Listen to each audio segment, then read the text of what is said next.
atau Imam. Mas Wandi. Cak Imam, Cak Imam. Cak Wandi ya. Ya, Cak Imam. Ya. Cak Imam ya, Cak Imam ya. Oke. Ya, jadi ini kan ada gagasan atau ide dari Dewan Pers setelah suasana COVID-19 ini kan pengujian tatap muka ya, artinya uji UKW tatap muka itu terhenti karena tidak memenuhi syarat kumpul-kumpul itu kan. Lalu ada gagasan untuk melakukan pengujian secara virtual ya. Ada 7 lembaga uji yang diajak diskusi dengan secara virtual ya. Ada berbagai pendapat sampai akhirnya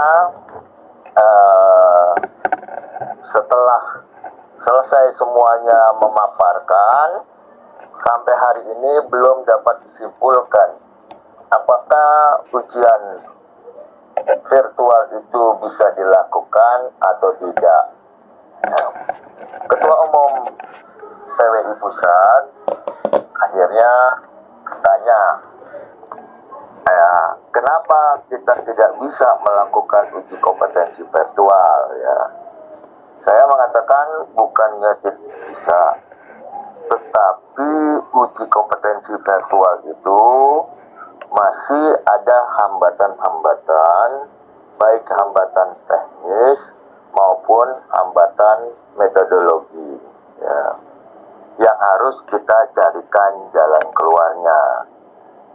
Apabila daftar inventarisasi masalah itu bisa kita carikan jalan keluarnya, maka uji kompetensi wartawan virtual itu bisa dilakukan. Hambatan itu sendiri antara lain yang pertama kita temukan adalah hambatan administrasi. Kita harus menentukan ya, lembaga uji A, B, C, dan D itu ingin menggunakan aplikasi virtual apa gitu ya. Karena ini harus sudah jauh-jauh hari diumumkan kepada calon peserta, sehingga calon peserta dan juga penguji memahami dengan baik aplikasi itu berikut instrumen-instrumen yang ada di dalam aplikasi itu. Saya memang membuat status ya di media sosial dan Cak Imam ini membacanya. Saya membuat statusnya begini, apakah Anda pernah mengikuti webinar atau kegiatan virtual meeting lainnya seperti suasana pasar malam gitu ya. Ternyata ada juga yang menjawab dan banyak yang mengatakan iya ya. Bahkan ada webinar yang pesertanya adalah akademisi, itu suasananya seperti itu. Itu menandakan bahwa peserta itu tidak paham dengan instrumen ya, yang ada pada aplikasi itu. Padahal seharusnya kalau mereka ngobrol di luar topik, mereka bisa matikan, bisa mute soundnya ya. Atau kalau dia sedang merokok atau makan, mereka bisa mematikan, men-stop videonya. Dia tetap bisa mengikuti konten webinar, tetapi wajahnya dia tidak terlihat di publik. Nah, ini kurang pemahaman pengguna, tetapi juga host ini tidak berfungsi dengan baik. Padahal dia adalah orang yang bisa mengatur, bisa mematikan. Kalau dia melihat ada partisipan, ya kan kalau kita buka itu chatnya ada partisipan, jumlah partisipan, kondisi partisipannya di sebelah kanan itu ada dua, ada gambar video dan ada gambar suara. Yang masih hidup gambar suaranya kita tinggal klik-klik saja. Nah ini juga tidak dilakukan ya. Jadi menandakan bahwa kurang paham menggunakan instrumen. Oke, Pak. Itu, jadi masalahnya adalah ini ya, mohon maaf saya potong. Jadi masalahnya adalah pemahaman teknis dan etika, Pak ya. iya. Jadi harusnya peserta ini sebelumnya harus diberikan wawasan secara etik atau hal-hal yang boleh dan tidak boleh dilakukan, dan juga wawasan teknis. Teknis ya. Ya. Oke. Ya. Itu jadi kendala, Pak ya. Itu jadi kendala, dan itu karena itu hal-hal yang kita temukan itu akan masuk menjadi tata tertib gitu loh. Betul. Menjadi bagian dari tata tertib. Betul, ya. betul. Jadi masuk tata tertib itu. Ya, sehingga kalau orang ingin masuk ke kegiatan itu, dia harus patuh pada tata tertib. Betul. Ya. Oke. Kalau dia tidak patuh pada tata tertib, maka belum siap berarti, Pak. Moderator itu, berarti belum siap untuk mengikuti kan? Iya, belum siap kan. Nah, ini hal-hal yang sudah kita temukan sementara ya. Kita masih terus mengumpulkan. Ya, itu baru administrasi ya. Itu baru satu administrasi ya. Iya. Persoalan lainnya yang sering kita temukan adalah kualitas jaringan internet. Oke, berarti teknis jaringan, Pak ya? Kendalanya? Teknis jaringan ya. Nah, ini juga sering masalah. Bahkan kami membuat pelatihan atau membuat ujian di hotel berbintang 4, berbintang 5 ya. Ketika kita memasuki satu ruangan gitu, di satu lokasi di hotel itu, biasanya di ruang rapatnya kan ada fasilitas wifi gratis tuh ya. Ya Mas ya. Iya. Nah, ketika dipakai bersama-sama ternyata traffic jam gitu ya. Traffic jam, Pak. Ya. Nah, terjadi jamming. Crowd. Oke. Sehingga ini serebutan lah ya. Kalau misalnya ini cuma diskusi biasa atau webinar, itu kan nggak masalah. Masalahnya tidak terlalu serius. Iya. Gitu ya. Tetapi ketika ini adalah ujian yang durasinya ketat, maka akan ada kendala-kendala waktu yang lain ya. Jadi permasalahan ya. Bisa kendala waktu, bisa memasukkan karya orang lain atau orang yang membuat. Bisa dijokiin lah ya, Pak ya. Bisa dijokiin ya. Di dalam uji kompetensi tatap muka itu ada joki juga. Iya. Bisa masuk ya. Nah. Apa perlu seperti ini, Pak? Seperti ujian PNS, Pak? Ya. Ujian berbasis komputer. Iya. Kita sedang menyiapkan ke arah semuanya itu, tetapi dengan dimodifikasi dengan pengawasan. Jadi karena kita tahu masih ada kemungkinan gangguan teknis, maka di lokasi uji itu harus ada pengawas yang mampu atau bisa nanti membuat berita acara bahwa kejadian itu benar selama sekian menit atau sekian detik gitu ya.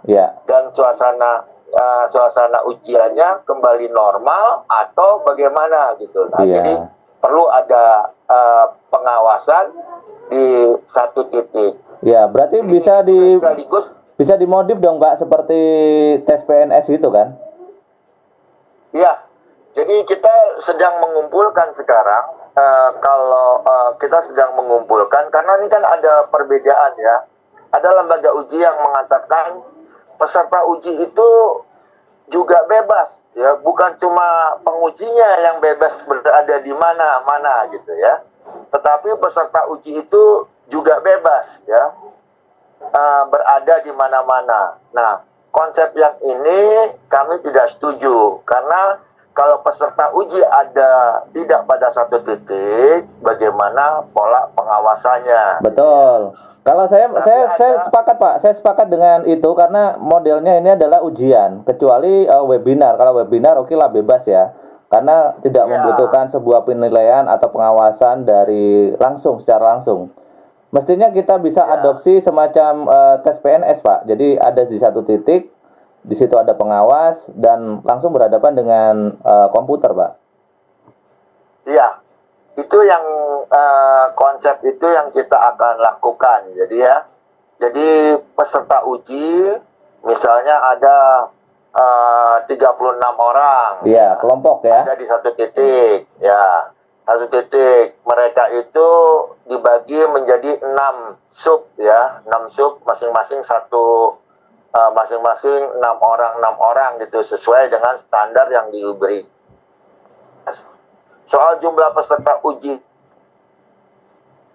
6, apa 7, apa 8, apa mau ditinjau lagi, nanti kita akan diskusikan lagi ke Dewan Pers. Karena jumlah yang sekarang, yang lalu 7 ya, karena mata ujinya tambah ya, dari 9 menjadi 10, dari 8 menjadi 9, kemudian peserta ujinya turun menjadi 6 ya. Nah, ini kita akan lihat lagi soal yang ini, tetapi kita sekarang yang pertama adalah mengidentifikasi persoalan-persoalan yang terkait dengan hambatan-hambatan teknis dulu ya, itu ya. Nah, saya semalam itu dini hari, berarti pukul 12 lewat 10 menit, listrik di rumah saya tiba-tiba mati ya. Kemudian pukul 10.14 hidup lagi. Kemudian pukul 10.20 mati lagi gitu ya. Nah, listrik di Indonesia itu masih sering mati hidup ya. Ini juga bisa menjadi hambatan. Hambatan teknis ya, hambatan teknis. Menutupnya bahwa lokasi uji itu ya ada backup dan ada jaminan backup dengan diesel ya, supaya tidak terkendala gitu ya. Iya, artinya juga masalah hampir sama seperti ujian ini lah Pak, UNBK lah Pak. Gitu ya. UNBK itu kan juga harus di backup ya. Jadi waktunya nggak boleh ke pending atau internetnya mati kan? Iya. Jadi persyaratan-persyaratan itu adalah temuan-temuan teknis yang terkait juga dengan pihak ketiga ya. Karena kan internet atau listrik itu kan persoalan pihak ketiga juga ya. Kemudian yang lain adalah soal modul ya, atau babon ya. Selama ini yang kita kenal adalah tadi yang saya katakan, ada klaster muda, madya, dan utama. Mata ujinya itu 10, 10, 9. Berarti kita sekarang memiliki ada 29 unjuk kerja ya. Unjuk kerja atau unit unjuk kerja untuk diujikan. 10 kepada klaster muda, 10 kepada klaster madya, dan 9 kepada klaster utama.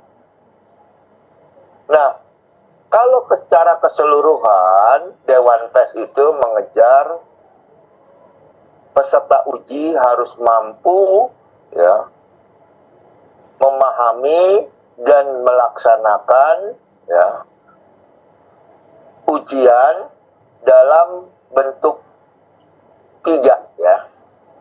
Ada skillnya, ada pengetahuannya, ada sikapnya gitu, seperti itu gitu.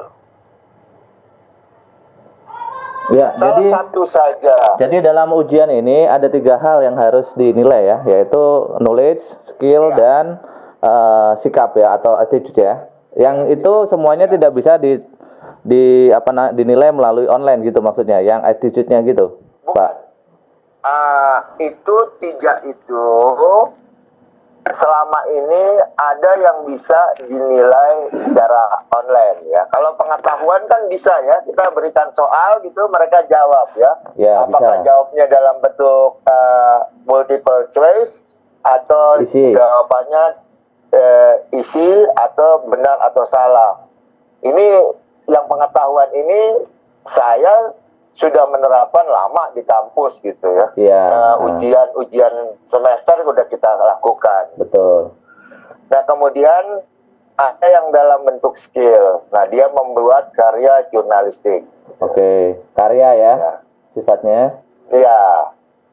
Selama ini karya jurnalistik itu dibuat di hadapan kita. Kita melihat langsung dia membuatnya ya. Nah kemudian di dalam online itu memang seperti kalau kita lihat ujian SIM, ujian PNS segala macam, itu mereka kerjakan langsung di komputer. Ya. Nah tadi kelemahannya ada kelemahan teknis yang apabila ada mati sesuatu ini bisa masuk karya-karya joki itu gitu ya. Nah ini yang harus kita tutup gitu ya. Kelemahan ini yang harus kita tutup. Kemudian kita juga ketika memeriksa karya, unjuk kerja, skill ini, nah ini harus ditambah mata uji dengan wawancara lisan untuk menggali pengetahuannya, kenapa dia buat berita seperti ini, dasarnya apa, dia bisa menjelaskan secara teorinya, pengetahuannya. Kalau ada hal-hal etik, ya dia bisa menjelaskan bahwa ini karena attitude seperti itu. Jadi harus ditambah dengan lisan. Jadi metodologi juga akan berubah. Metodologi tatap muka dengan metodologi virtual itu akan berubah. Jadi kalau di metodologi tatap muka itu ada yang cuma pengamatan, jadi mata uji jumpa pers, doorstop, dan wawancara antar peserta itu pengamatan. Nah ini harus ditambah dengan wawancara, dengan lisan, agar penguji bisa mengejar kenapa dia melakukan ini, kenapa dia melakukan ini, kenapa dia melakukan ini. Jadi alasannya bisa terungkap. Karena ketika cuma pengamatan, ya ini di dalam virtual ini bisa menjadi masalah gitu ya. Tidak tereksplor apa yang dilakukan itu. Gitu. Berarti masih Jadi banyak ini Pak ya, banyak materi-materi itu yang dinilai secara subjektif oleh penguji gitu ya? Nah, iya nanti menjadi persoalannya seperti itu gitu ya. Terus hal yang lain itu ya, itu kan setiap mata uji itu harus segera terkirim gitu ya. Ya. Nah ini kita sedang mempelajari mekanismenya gitu ya. Harusnya kan tinggal kalau yang pengetahuan itu gampang ya. Kita memberikan kuesioner, mereka jawab itu, soal itu dia jawab, kemudian selesai menjawab dalam waktu yang ditentukan, sudah dia tinggal submit saja kan. Submit itu masuk, meluncur balik ke penguji, ke pengujinya kan gitu ya. Itu hampir nggak ada masalah kalau yang itu gitu ya. Nah, tapi kita tinggal nanti mendalami saja gitu. Jadi mungkin kalau dari saya begini Pak ya, untuk mengikuti ujian online itu sebelumnya peserta harus dalam tanda kutip mengikuti pra ujian Pak ya. Jadi semacam materi yang itu tadi, bagaimana menggunakan tools, ya kan ya, teknis, pemahaman teknis. Jadi ada semacam pra, kemudian ujian, kemudian mungkin ada wawancara online juga bisa, dan ada juga yang mungkin kirim karya Pak. Jadi kayak doorstop kan bisa Pak, bagaimana bagaimana cara kita doorstop, mungkin dia bikin semacam YouTube gitu atau semacam video. Dia bikin tutorial how to misalkan gitu. Itu bisa nggak Pak dilakukan? Ya, yang pertama tata tertib atau peraturan ujian itu harus, ya. Kemudian tadi Cak Iman bilang pra UKW. Sekarang yang manual atau yang tatap muka pun ada pra UKW. Oh Pra iya. UKW boleh. Ya. Bahkan kita merencanakan nantinya penjelasan teknis itu sudah kita buat. Penjelasan teknis jauh-jauh hari sudah kita buat dan kita upload di YouTube. Sehingga siapapun jauh-jauh hari Sudah mempersiapkan diri. Iya, betul. Iya, sudah mempersiapkan diri. Oh. Dia mau ngikutnya kapan terserah. Yang penting pemahaman dia sudah tahu dasarnya dulu. dia harus kuasai Iya, dulu. pemahaman dia kuasai itu. Iya. Nah, itulah pentingnya sebuah lembaga uji mau menggunakan aplikasi yang mana gitu. Oke. Supaya baik calon peserta uji maupun pengujinya sama-sama memahami. Iya, sama-sama aplikasi satu itu, gitu. ini ya, satu ilmu Ya. gitu lah ya. Satu visi gitu Satu ya visi, dalam satu visi. memahami. Betul, betul. Ya. Iya Pak. Jadi sebenarnya kalau dari wawancara ini, kalau bisa saya sedikit simpulkan, memang ada beberapa kendala yang termasuk adalah kendala teknis pelaksanaan di lapangan. Itu, terus kemudian ada teknis secara jaringan dan listrik ya tadi ya, termasuk listrik juga. Iya. Dan terakhir adalah mungkin memindahkan dari yang biasa manual menjadi online, karena tidak semuanya bisa dilakukan secara online, karena ada beberapa hal yang itu menyangkut attitude atau sikap atau eksplorasi yang tidak bisa dinilai secara online gitu Pak ya. Sebenarnya sih akhirnya bisa, itu kan seperti kalau kita lihat psikotes itu kan juga menggali soal sikap ya. Oke. Psikotes ya. Nah, tetapi harus ada ruang. Tadi saya katakan ada pengujian yang penilaiannya hanya pengamatan saja. Nah, observasi ya. Pengamatan dengan wawancara lisan gitu. Iya. Sehingga bisa dikejar gitu hal-hal yang terkait itu gitu. Kalau wawancara secara virtual nggak bisa Pak ya? One on one gitu. Bisa. Bisa kan? Bisa. Iya, bisa. Bisa. Wawancara secara virtual bisa. Bisa one on one Semuanya ya. bisa, tetapi cuma persoalannya selama ini metodologi uji itu kan ditentukan oleh Dewan Pers. Tadi saya katakan ya. Misalnya untuk acara terjadwal, dalam bahasa lain itu jumpa pers. Penilaiannya hanya semata-mata pengamatan. Kalau di tatap muka ya, pada saat ujian tatap muka. Nah, kalau kita cuma pengamatan aja, kita tidak bisa mengejar. Ya. Kenapa Anda melakukan ini pada saat jumpa pers? Kenapa Anda tidak melakukan ini pada saat jumpa pers? Karena itu metodologinya pada mata uji, unit mata uji itu harus ditambah tidak semata-mata pengamatan, tetapi juga wawancara lisan.